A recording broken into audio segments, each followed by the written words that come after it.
Senator Eddy.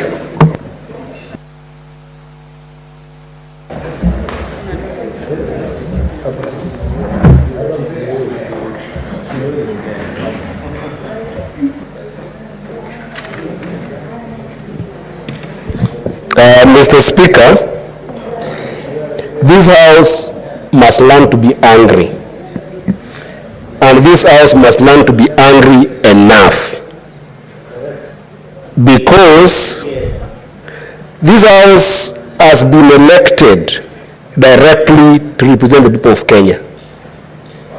It is in this House that the voices of millions of Kenyans are heard. And the senators you are seeing here, including the of the National Assembly, Mr. Speaker, are people who have sacrificed their ambitions in business to be able to serve the people of Kenya. They have sacrificed their ambitions in civil society, where sometimes the remuneration in those places are sometimes 10 times the money that the people who work in these places are getting. Just to give you a context, today the most performing bank in Kenya pays its CEO 10 million shillings and sometimes more per month. This that we are seeing here, the spirit of sacrifice that they are putting in this nation is the same spirit of sacrifice that goes into the staffers that they have in their respective offices. It is indeed sad that the National Treasury can choose to hold on the paycheck of the staffers of members of parliament for over 3 months, Mr. Speaker. And yet, the executive is balling in money. I don't agree with the notion that there is no money in this country. But the notion that I want to bring forward to the nation today is that the money that is in this country is being wasted and people in the executive are swimming in this money. And I'll demonstrate to you, ladies and gentlemen. Today, the allocation for members of parliament, Mr. Speaker, to be able to compensate their staffers is 811,000. And 400 on average for the nominated members. We have 416 members of parliament in this country, Mr. Speaker.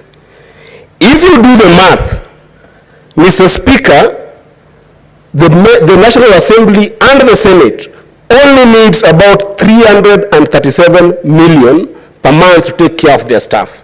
Now the Senate is even better because the Senate only needs 46 million to take care of their staffers.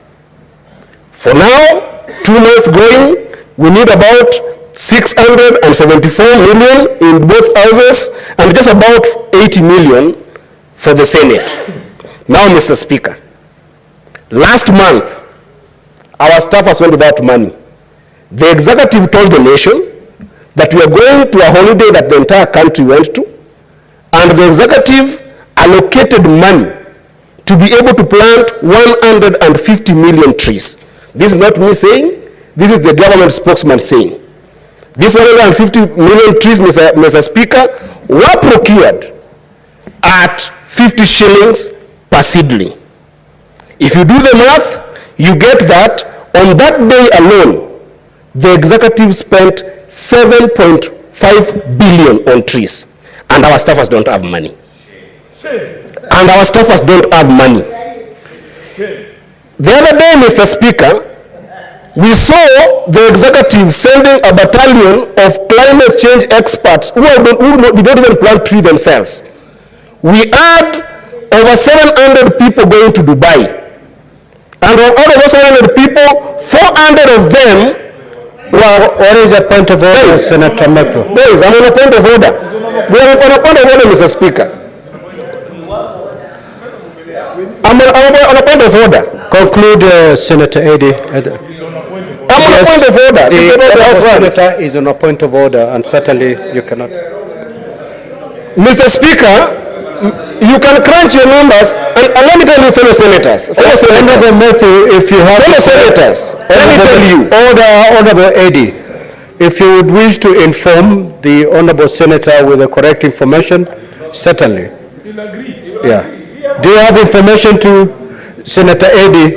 Senator Meth would wish to inform you. He will advise me when he's talking. Mr. Speaker, my thought was interfered with, but I want to just give you context. That any time a member of the executive leaves this country to go to Dubai, the standard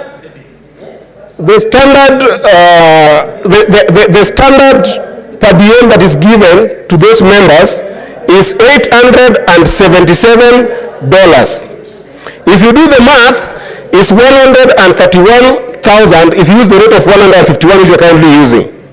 That means that if 400 members of the of this government left and went to Dubai, then it means that in Dubai alone for those 10 days, the government spent 526 million.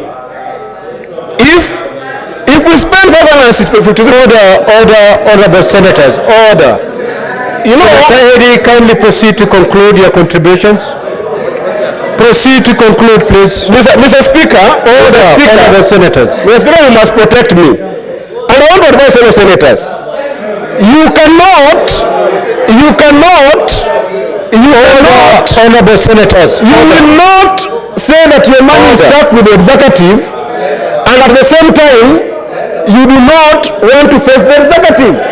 This is what is killing. This is what is killing the seat. You cannot eat your cake and have it. And especially the senators on the Kenya side, I'm not attacking all Honorable Senators. You will not have your cake and eat at the same time. Senator Miraj, you have order. You will not have your cake and Senator Eddy. These are the facts. Honorable Eddy. These are the facts. Order, Senator Eddy. Take your seat. Take your seat. Now, order, Honorable Senators. Order, Honorable Senators. Senator Cherege. Order, Honorable Senators. Order, please. Order, Honorable Cherege. Take your seat. Order, Honorable Eddy. You know, Order, Honorable Senators. Senator Methu, you know, I'm beginning to see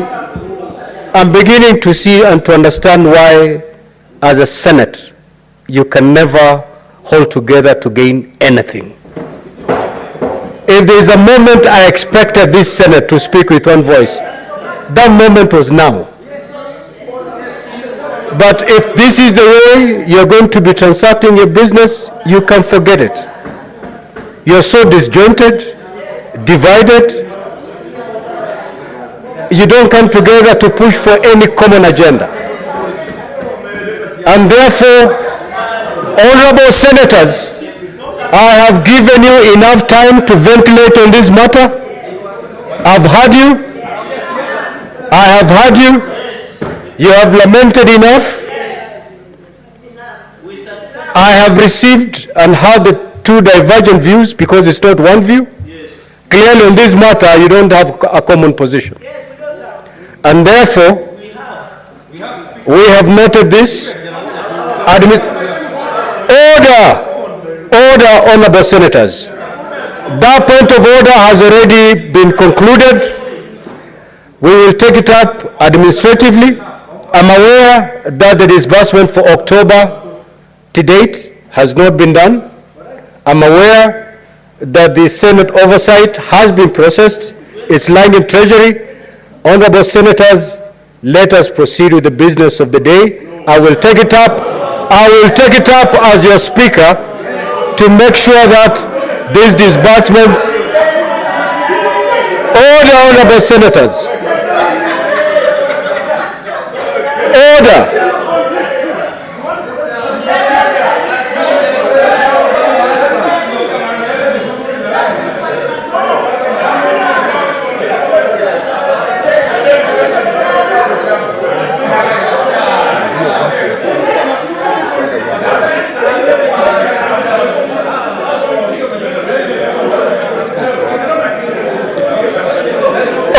honorable senators.